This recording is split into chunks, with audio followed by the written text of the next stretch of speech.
अस्सलामुअलैकुम नाज़रीन कराम, आज हम फिर हाजिर हुए हैं प्रोग्राम आपके डॉक्टर लिए। आज हमारे साथ मौजूद हैं हमारे स्टूडियो में डॉक्टर मोहम्मद शकील अहमद, जो MBBS भी हैं, MD भी है, पोस्ट ग्रेजुएशन किया है इन्होंने डायबिटिक्स में कार्डिफ यूनिवर्सिटी लंदन से, और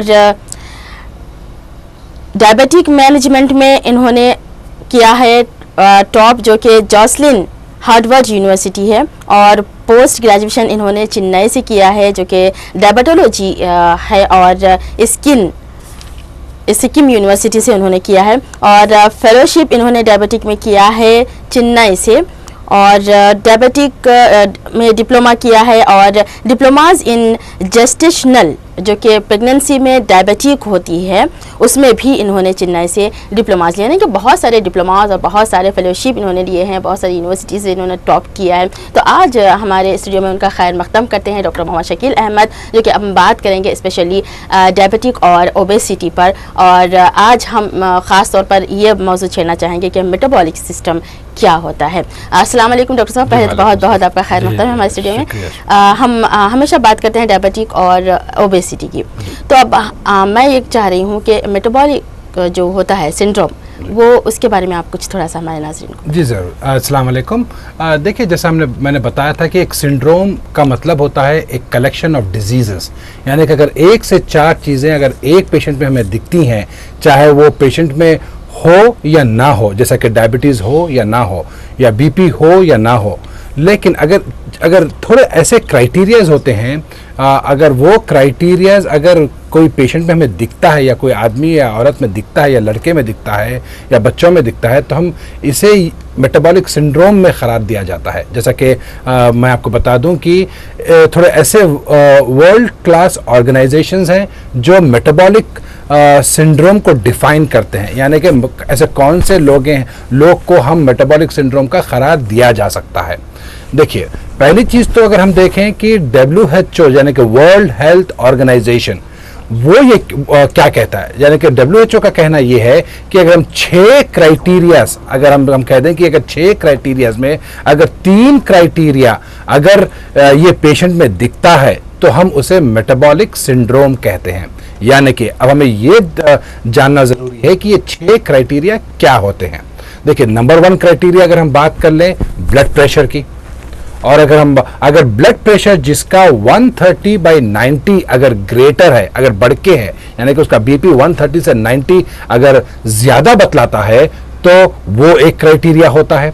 और दूसरी चीज़, अगर डिसलिपिडीमिया, यानी कि डिसलिपिडीमिया का मतलब ये होता है, ये तो एक मेडिकल टर्मिनोलॉजी है, डिसलिपिडीमिया का मतलब ये होता है कि अगर खून के अंदर अगर कोलेस्ट्रॉल या LDL या HDL या VLDL, ये ऐसी चीज़ें या ट्राइग्लिसराइड्स ले लें आप, खून के अंदर जो चिकनेपन जो होती हैं, अगर ये ऊपर नीचे हो जाएं, जिसे हम डिसलिपिडीमिया कहते हैं।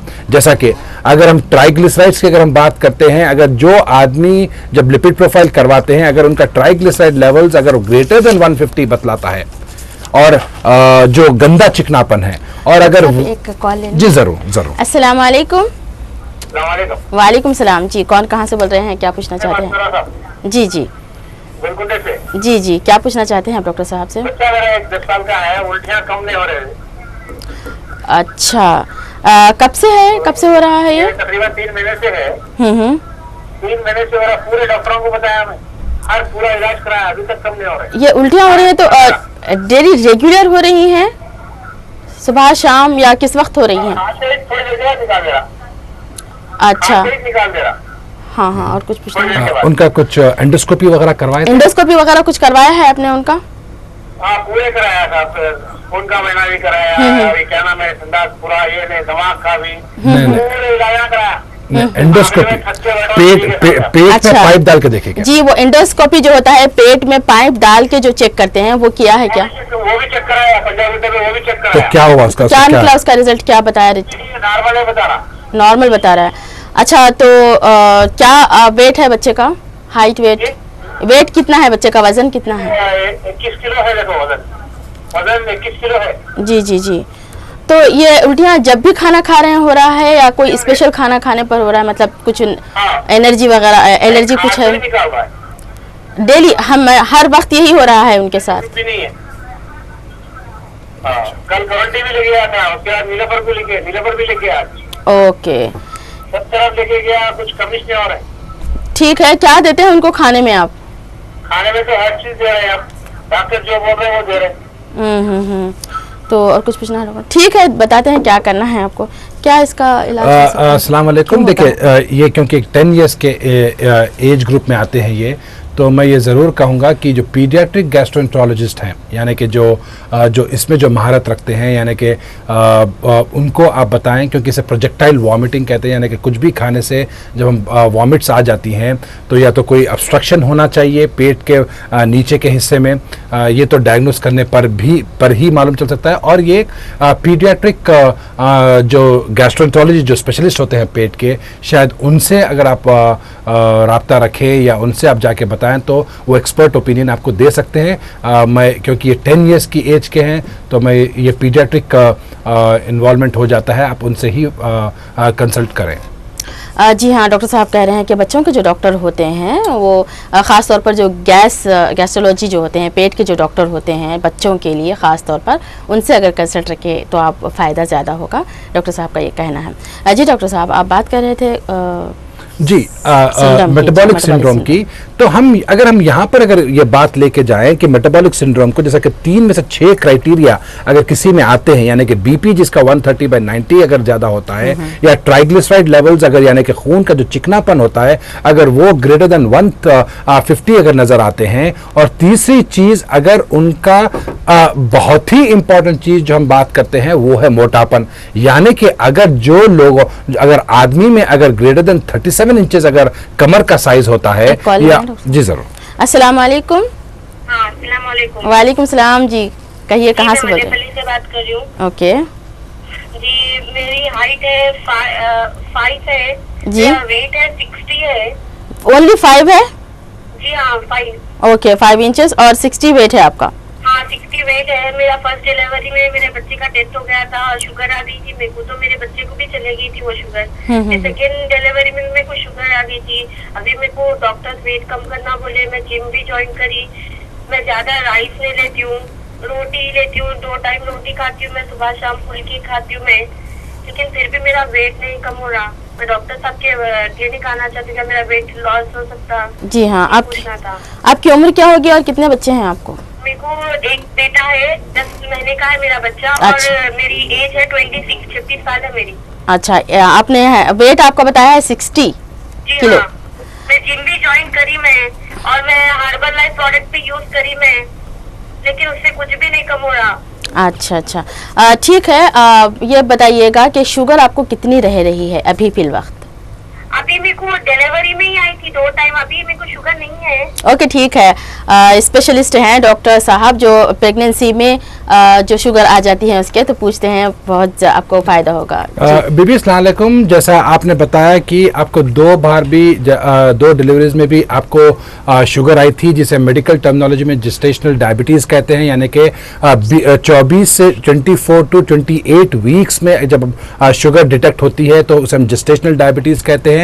और रही बात, ये बात बेहद जरूरी, जैसा कि आपकी हाइट आपका वेट आपने बताया 60 kg और आपकी हाइट आपने बताई 5 फीट, यानी कि 12 से 14 किलो वजन आपका एक्सेस है। आपको वजन कम करना बेहद जरूरी है। देखिए, इसका रीजन ये है कि जब भी आप प्रेग्नेंट होने से पहले आपका ये काम बन जाता है कि आप अपना वजन कम कर ही आप प्रेग्नेंट हों।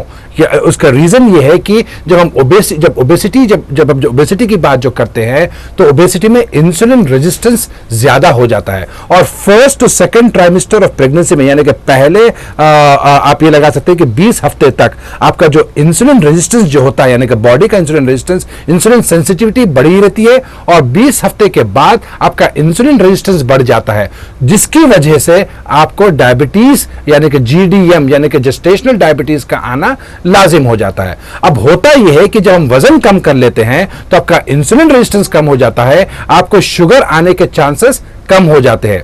तो आप और जो अगर हम जैसा कि हम बात करते हैं कि अगर बच्चे को शुगर आने का जो चांसेस अगर ड्यूरिंग प्रेगनेंसी के दौर में अगर आपका शुगर कंट्रोल में नहीं रहता, यानी कि 90 फास्टिंग होना चाहिए, लेस देन 90 होना चाहिए ड्यूरिंग प्रेगनेंसी में, और पोस्ट प्रेनल आपका ब्लड शुगर लेवल होना चाहिए अप्रॉक्सिमेटली 120 टू 140 के बीच में। अगर जब टाइट शुगर लेवल जब कंट्रोल नहीं करते हम प्रेगनेंसी के दौरान पे, तो शुगर क्या होती है बच्चे के ड्यूरिंग जो पाइप जो होता है जिसे प्लासेंटा कहते हैं, जो अम्बिलिकल कॉर्ड होता है, जो बच्चे और मां के बीच में जो कनेक्शन होता है, उसके थ्रू ग्लूकोज बच्चे में चले जाना शुरू होता है और मैक्रोसोमिया बेबीज पैदा होना शुरू हो जाती हैं। मेरा मतलब यह था मैक्रोसोमिया का, यानी कि ओवरवेट बेबीज पैदा होना शुरू हो जाती हैं। और हमारे इंडियन स्टैंडर्ड्स के हिसाब से, यानी कि एशियन स्टैंडर्ड हिसाब से, अगर 3.5 kg का अगर बच्चा वजन से ज्यादा होता है, हम उसे मैक्रोसोमिया बेबी करा देते हैं। और ऐसे कई ऐसी चीजें होती हैं जो कंजेनिटल डिफॉर्मिटीज हो जाते हैं बच्चों में, यानी कि बच्चे अजीब और तरह के बच्चे पैदा होते हैं। तो मैं ये जरूर कहूंगा कि वजन करना ही आपका एक इलाज है। और रही बात आप मेरे पास आकर इसका ट्रीटमेंट लेना, इसमें तो मैं महारत रखता ही हूं और इंशाल्लाह आपको जरूर शिफा होंगी और आपका वजन जितना जो टारगेट वजन जो आपका होना चाहिए वो इंशाल्लाह जरूर आपका वजन वो कम हो जा सकता है। जी हाँ, मल्लेपल्ली आपने बताया है, तो आपका क्लिनिक जो है विजयनगर कॉलोनी, डॉक्टर साहब वहाँ पर अवेलेबल रहेंगे। स्क्रीन पर दिए हुए रेड लेबल पर नीचे जा रहे हैं। हाँ बिल्कुल, आज वहाँ रहेंगे डॉक्टर साहब। आप जा सकती हैं इस शो के बाद फौरी तौर पर। रेड लेबल से आपको दिखाई दे रहा है, वहाँ पर डॉक्टर साहब के फ़ोन नंबर और अपॉइंटमेंट ले सकती है वहाँ से। अस्सलाम वालेकुम। हेलो जी, थोड़ा सा लाउडली बोलिएगा जो भी लाइन पर हैं। अस्सलाम वालेकुम। वालेकुम सलाम। कौन बोल रहे हैं, कहाँ से बोल रही हैं, क्या पूछना चाहती हैं? जी, क्या पूछना चाहती हैं आफरीन आप?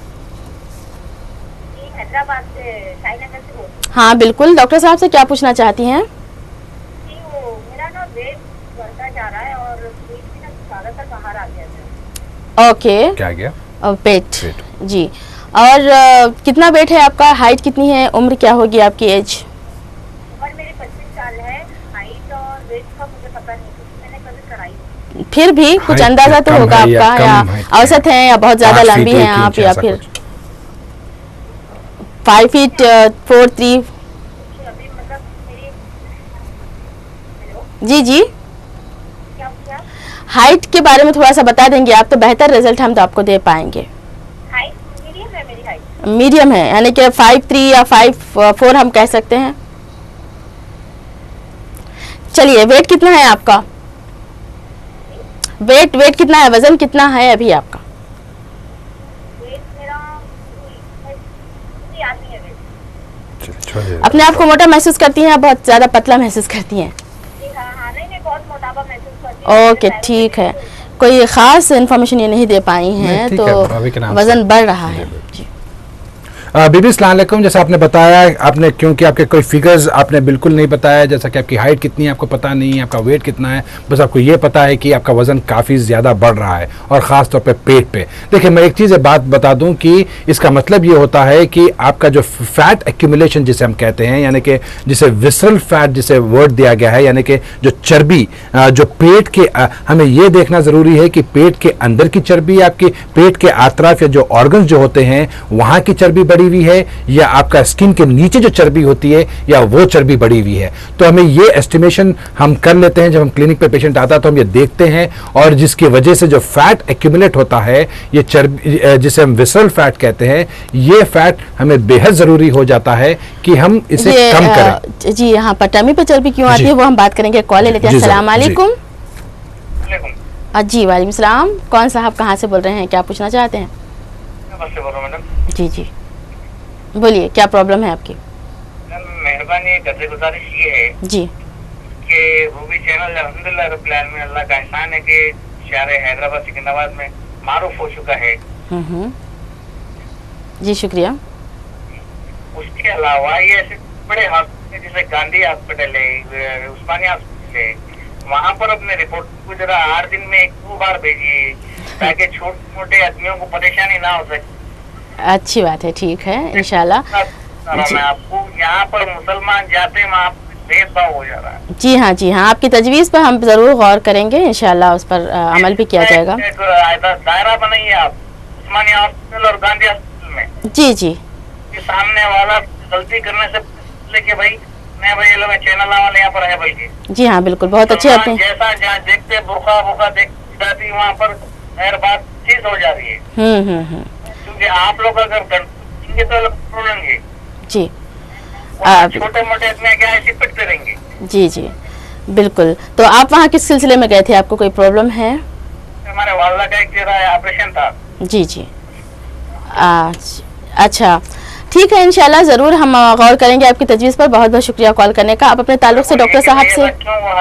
अच्छा जी, कोई गैर वगैरह छोटा मोटा आदमी भी ठीक है, बिल्कुल, ये काम आदमी की बात आपने हमारे चैनल तक पहुंचाई है। आप इसके प्रोग्राम के जरिए से बहुत बहुत शुक्रिया आपके कॉल करने का। इस तजवीज़ पर ज़रूर गौर किया जाएगा, हम बताएंगे अपने मैनेजमेंट को इंशाल्लाह। बहुत बहुत शुक्रिया, जज़ाकल्लाह खैर।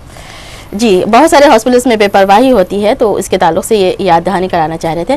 अब हम बात कर रहे थे जो टमी पर जो फैट होता है, तो वो क्यों आता है, क्या वजह से आता है और इसकी रोकथाम कैसे की जा सकती है? जी देखिए, इसका एक बेसिक चीज ये होता है कि जो एक्सेस कैलोरीज जो लेते हैं, यानी कि सेडेंटरी लाइफस्टाइल जिसे हम कहते हैं, यानी कि अक्सर आपके कैलोरी इंटेक जो आप लेते हैं वो कैलोरी इंटेक और बर्न यानी कि जितना आप खाते हैं उतना कितना बर्न करते हैं, ये बैलेंस अगर आप मेंटेन करते हैं तो आपको इस तरह का फैट जमा नहीं होता। लेकिन जैसा मैं हमेशा कहता हूं कि भाई ज़्यादा ऑयली फूड्स लेना या सेडेंटरी लाइफस्टाइल करना या आपकी ज़्यादा फिजिकल एक्टिविटी कम हो जाना या थोड़े एरोबिक एक्सरसाइज में आपका इन्वॉल्वमेंट कम हो जाना, ऐसे चीज़ों से ज़्यादा से ज़्यादा फैट ये होता है कि जो सेंट्रल बीच में जाकर ये जमा होना शुरू हो जाता है, जिसकी वजह से आपका वजन खास तौर पे ये टमी के दौरान पे आपको दिखता है।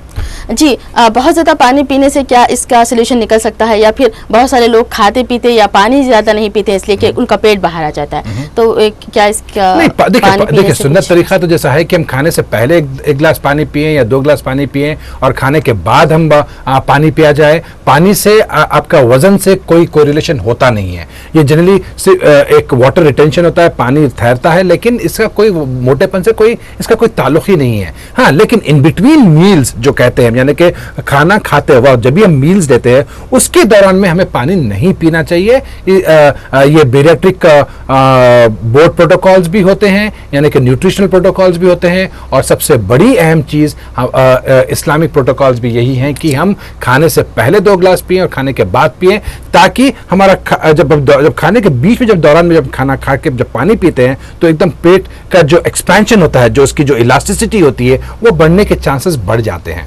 अच्छा, अक्सर ये देखा गया है कि तो कुछ नहीं भी खाते हैं लोग तो उनकी टमी बाहर ही रहती है, मतलब फुला हुआ ही रहता है पेट, उसकी क्या वजह है? देखिए, एक चीज हमें यहाँ पर बेहद जरूरी है कि हर चीज का हमें जिंदगी में बैलेंस रखना चाहिए। ऐसा नहीं है कि हम कुछ ना खा के, यानी कि स्टारवेशन जिसे हम मेडिकल टर्म में कहते हैं, वो अगर आप वो भी करते हैं तो भी आपका वजन बढ़ता है। हाँ, अगर आप कुछ ज्यादा ओवर एक्सेस खा लेते हैं तो भी आपका वजन बढ़ता है। तो अब देखिए कितना इम्बैलेंस होता है हमारी जिंदगी में, यानी कि हम ज्यादा खाकर बैलेंस हो जा रहा है या तो हम कुछ भी नहीं खाकर बैठ जाता है। अगर हम दोनों को बैलेंस रखकर, अगर एक इक्विलिब्रियम रखकर, अगर जिंदगी को अगर हम डिसिप्लिन बनाकर अगर ये चीजों को अगर हम बैलेंस करके चले तो इंशाल्लाह कभी आपको वजन की आपको परेशानी नहीं होगी। डॉक्टर साहब, ये बताइए कि मोटापे का जो शिकार लोग हो जाते हैं उनको बीपी, शुगर, तरह तरह की बीमारियां आने के चांसेस बढ़ जाते हैं, तो क्या मोटापा कैंसर की वजह भी बन सकता है?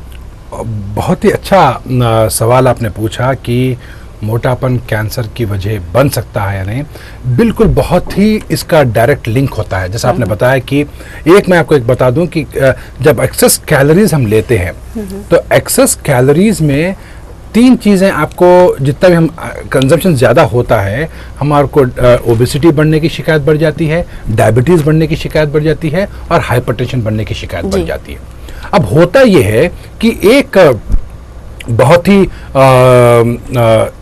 उम्दा किस्म की एक स्टडी हुई थी, जो रिसर्च हुआ था। एक कॉल ले लूं डॉक्टर साहब, इसके बारे में बात करेंगे, रिसर्च के बारे में। अस्सलाम वालेकुम। हेलो, अस्सलाम वालेकुम। वालेकुम सलाम जनाब, कहाँ से और कौन बोल रहे हैं? जी, मैं बहादुरपुर से बात कर रही हूँ। जी जी, फरमाइएगा, क्या पूछना चाहती हैं आप? जी, मेरा सवाल ये है कि डॉक्टर साहब, अस्सलाम वालेकुम। जी, वालेकुम अस्सलाम बेबी। जी, जी डॉक्टर, ओबेसिटी का जो ट्रीटमेंट आप दे रहे हैं वो टैबलेट से कम करते हैं ओबेसिटी या फिर इलेक्ट्रॉनिक से आजकल जो मशीनें निकले हैं उससे? अच्छा ये बताइएगा, ये जनरल सवाल कर रही हैं आप या अपने लिए करवाना चाहती हैं कुछ? जी मैं अपने लिए करवाना चाह रही थी। तो आप अपना हाइट और वेट बता सकती हैं, उसी लिहाज से डॉक्टर साहब बताएंगे कि आपको किस इलाज की जरूरत पड़ेगी। जी मेरी हाइट 5 फीट 4 इंच है। ओके। और मेरा वेट 80 kgs है। ओके।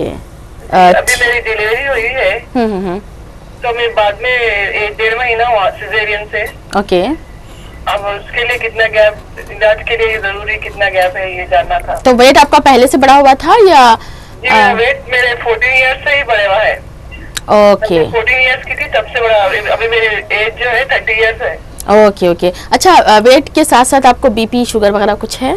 जी नहीं, कुछ भी नहीं है। जी बहुत बहुत शुक्रिया डॉक्टर साहब। कुछ पूछना है? जी नहीं। ठीक है, बहुत बहुत शुक्रिया डॉक्टर साहब, जो जवाब देते हैं क्या करना है। पोस्ट डिलीवरी के बाद जो कितना गैप लेना पड़ता है अगर कोई इलाज करवाना? जी जी ज़रूर। बेबी अस्सलाम वालेकुम। जैसे आपने बताया 5 फीट 4 इंचेस और आपका वेट आपने 80 kg बताया, क्योंकि अब अभी आपने डिलीवरी दी है, बहुत बहुत मुबारक आपको।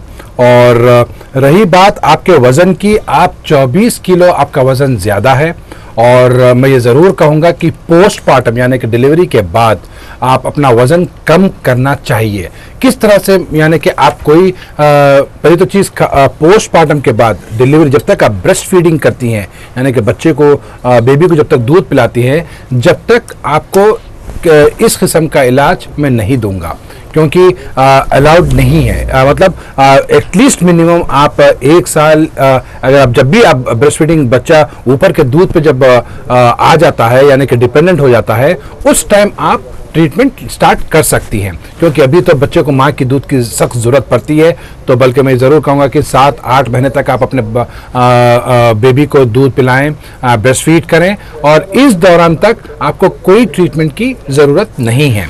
और रही बात आपका डाइट जो प्लान होता है, अब जो आपके डाइट प्लान होना चाहिए, ये डाइट प्लान पे मैं आपको टिप्स ये ज़रूर दूंगा कि आप ज़्यादा से ज़्यादा आप अच्छी हाई फाइबर डाइट लें, यानी कि वेजिटेबल इंटेक ज़्यादा करें, रॉ फ्रूट ज़्यादा इंटेक करें, और ऐसी चीज़ें जो नट्स खा सकती हैं आप जितने भी लो ग्लाइसेमिक इंडेक्स के जो खाने पीने की जो चीज़ें होती हैं, जैसा कि तरकारी, नट्स, बीन्स, और आप ऐसे कई चीज़ें, फ्रूट्स, आप ये सारी की सारी चीज़ें हाई कंजम्पशन में ले सकती हैं। लेकिन आप चावल को थोड़ा सा अवॉइड करें, चावल नहीं लेना चाहिए, डीप फ्राइड चीज़ें नहीं लेना चाहिए, और फास्ट फूड की चीज़ों को आप कम करें। जो फीडिंग नहीं करती हैं उनके लिए क्या होगा? फीडिंग की अगर फर्स्ट की फीडिंग, अब नेचुरली बात है कि मैं तो ये ज़रूर कहूँगा कि आप फीडिंग करना चाहिए, क्योंकि जितना माँ का दूध बच्चे को मिलेगा उतना ही बच्चा तंदुरुस्त आपको दिखेगा। ब्रेस्ट फीडिंग का तो होना बेहद ज़रूरी है, और मिनिमम से मिनिमम मैं तो ये ज़रूर चाहूँगा कि एक 6 मंथ्स तक तो आपका बेबी को फीड करना चाहिए। बल्कि हम इंडियन एशियंस में ये देखा जाता है कि मिनिमम 2 इयर्स देखते हैं, 2 इयर्स तक करते हैं। अगर हम वही वेस्टर्नाइज की बात कर लें तो एक 6 महीने में आप वो ख़त्म कर लेते हैं। अच्छा। यानी कि अर्ली सॉलिड फूड्स का भी स्टार्ट नहीं करना चाहिए, क्योंकि उसमें भी। अच्छा एक कॉल है। अस्सलाम वालेकुम। अस्सलाम वालेकुम। हेलो अस्सलाम वालेकुम। वालेकुम सलाम। जी जनाब कहिए, थोड़ा सा शोर से थोड़ा सा हट जाइएगा।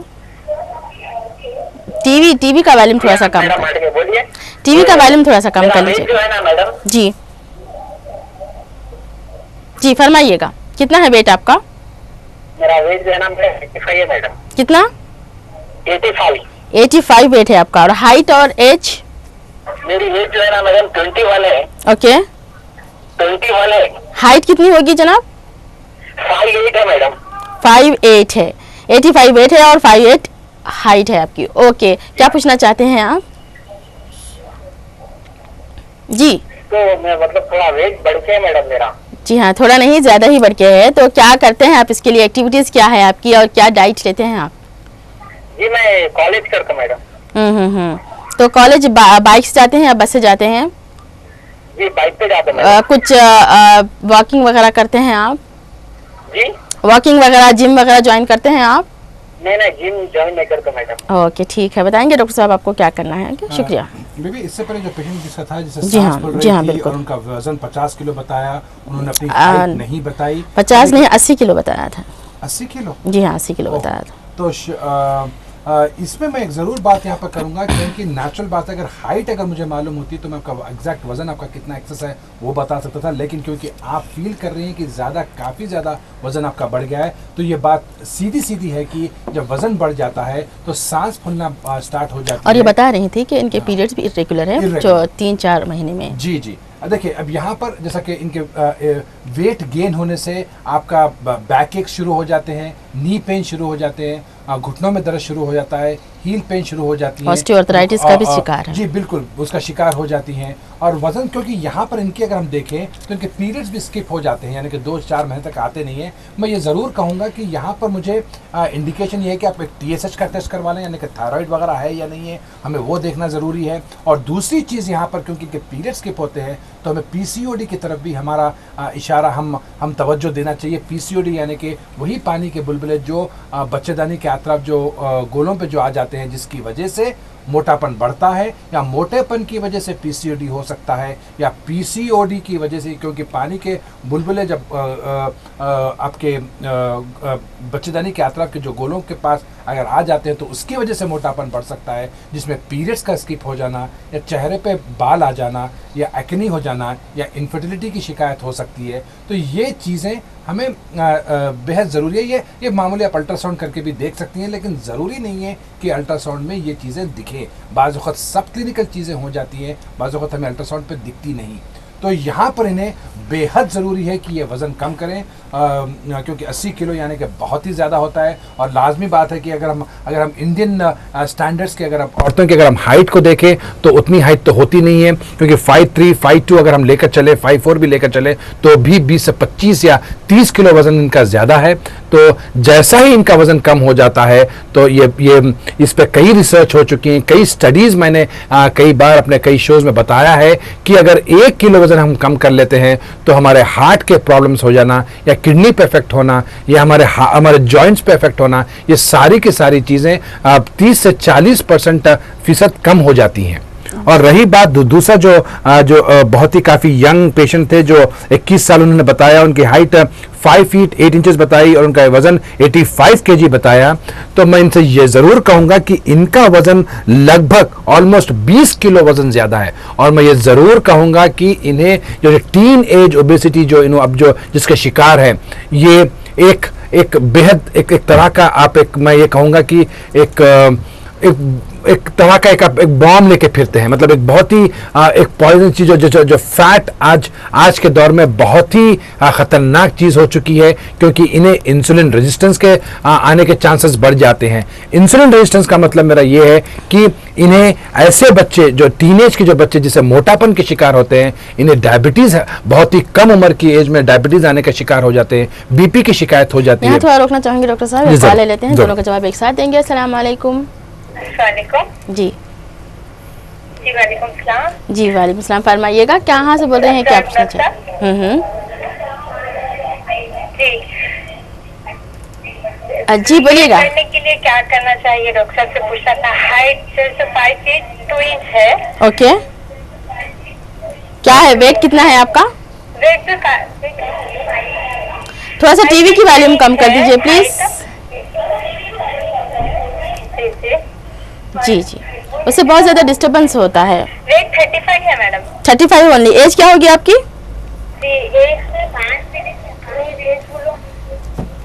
29 है। तो वेट ओनली 35 आप बता रही हैं, आपको वेट गेन करना है, बढ़ाना है, पुट ऑन करना है? हाँ, वेट गेन करना है। ओके ओके, ठीक है। और मैरिड हैं आप? नहीं, मैरिड है मैम। ओके ठीक है, चलिए बताते हैं डॉक्टर साहब। और कुछ पूछना है डॉक्टर? ठीक है, अब ये है, शादी है मैम। ये ओके ओके। अच्छा ये बताइए, आपकी जो पीरियड्स रेगुलर हैं? हाँ, पीरियड्स रेगुलर है। ठीक है, चलिए यही महीने शादी है आपकी, मुबारक हो। बताते हैं जल्द से जल्द आपको वेट गेन करना है थोड़ा सा। और एक बात भी पूछना। हाँ फरमाइए। वो 30 इयर्स के हैं। हाँ हेलो। जी सुनाइएगा। हेलो। हाँ सुन रहे हैं। हाँ, वो 30 इयर्स के हैं। उनका भी वेट नहीं बढ़ रहा मैम। 37 वेट है उनका। और जो हाइट 5 फीट 3 इंच है। 5'3" है। ओके। उनका अपेंडिक्स का ऑपरेशन हो चुका है। कितने दिन हो गए? 11 में। ओके चलिए। और जैसे कभी कभी पेट में लाइट दर्द होता है। और थोड़े थोड़े दिन को मुंह करवा फीका फीका कुछ भी मिर्ची दिखते ही नहीं, मिर्ची खाते रहे जिससे ना दिखते। ओके ओके ओके, ठीक है, इंशाल्लाह बताते हैं डॉक्टर साहब आपको। शुक्रिया बहुत बहुत कॉल करने का। 37 है ऑलरेडी। 37 है, मेरा ऑपरेशन के बाद से। ओके ओके, ठीक है, बताते हैं जी। ये पहले अपनी नियत का कॉल है कि वेट बढ़ाना चाहती हैं, तो इसके लिए क्या जी करेंगे? अस्सलाम वालेकुम।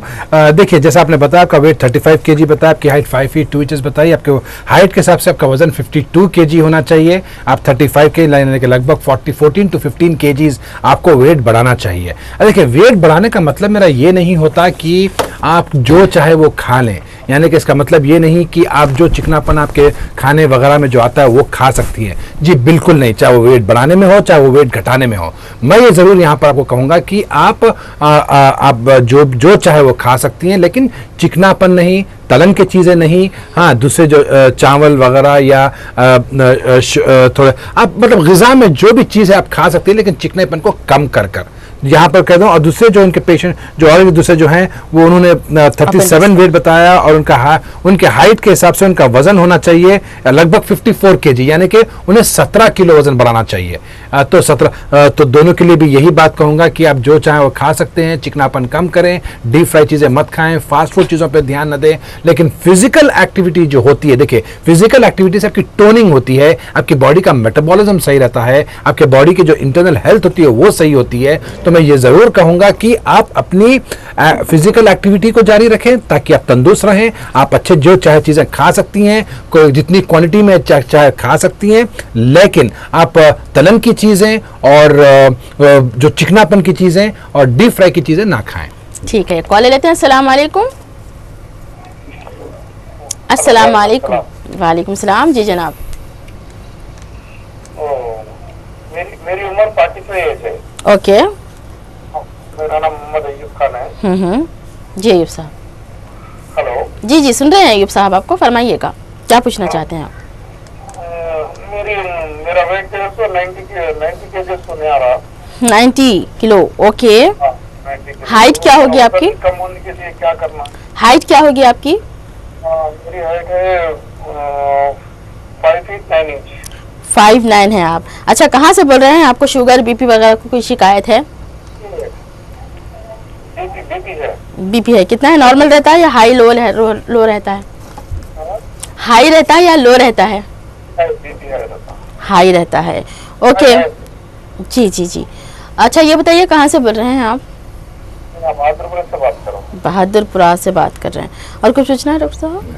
जी ठीक है, बहुत बहुत शुक्रिया कॉल करने का। डॉक्टर साहब बताएंगे आपको क्या करना है। बहादुरपुरा पे रहते हैं तो एक बार डॉक्टर साहब से जाके कंसल्ट कर लें। शाली बंडा का क्लिनिक आपको नज़दीक पड़ेगा, रेड लेबल पर आपको डॉक्टर साहब के नंबर मिल जाएंगे। अय्यूब साहब अस्सलाम वालेकुम। जैसे आपने बताई 45 ईयर्स ऑफ एज आपने बताई, और वेट आपका 90 kg बताया, आपका बीपी हमेशा बढ़ के रहता है, और आपकी हाइट आपने 5 feet 9 inches बताई। देखिए आपकी हाइट के हिसाब से आपका वजन लगभग 68 kg या 70 kg होना चाहिए, लेकिन आपका 90 है, यानी कि लगभग 22 किलो वजन ज़्यादा है। मैं एक बात ज़रूर बता दूँ अय्यूब साहब कि आज वज़न हमारे उम्र के हिसाब से नहीं देखा जाता।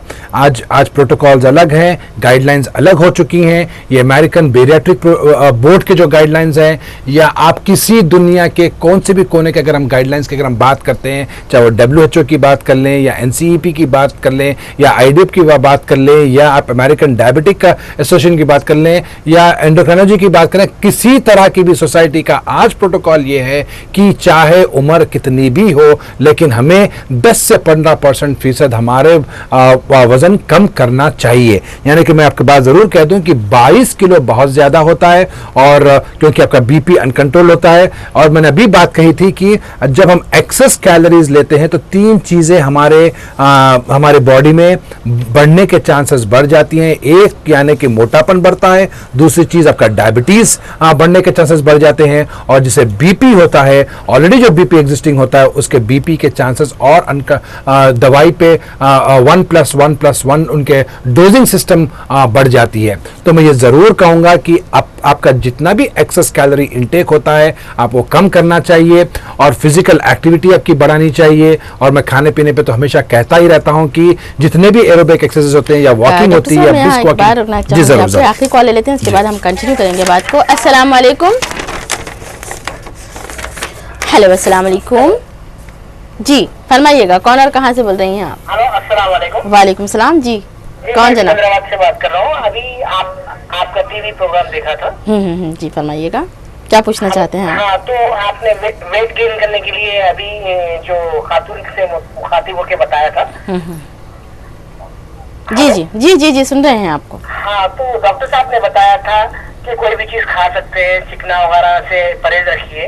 तो जाहिर सी बात है, चिकना वगैरह से परहेज तो रखते हैं, हर चीज खाते हैं, उसके बावजूद भी वेट गेन नहीं होता। तो उसके लिए डॉक्टर साहब के पास क्या राय है और क्या मेडिसिन है इसके लिए? बिल्कुल बिल्कुल, कई अरसे से चल रहा है, हर चीज खाते हैं, हर चीज everything, diet food everything is okay. अच्छा, लेकिन उसके बावजूद भी वेट नहीं बढ़ रहा है, तो उसके लिए खास क्या है? ठीक है, आप अपने लिए पूछना। ऐसे कई ऐसे लड़कियां हैं हाँ। जो हर चीज खाते हैं लेकिन वेट गेन नहीं होता है और उनको अच्छा, ये बताइएगा, अपने आप से शिकायत होती है। जी आपको भी शिकायत है कुछ आपके पास, और इसका क्या आंसर है? आपको भी कुछ शिकायत है इस तरह की अपने लिए? नहीं, मेरे को नहीं है, मेरी वाइफ के लिए है। वो इस वक्त प्रोग्राम देख रहे हैं और ऐसे कई प्रोग्राम देख के वो बहुत डिप्रेस हो जाती है।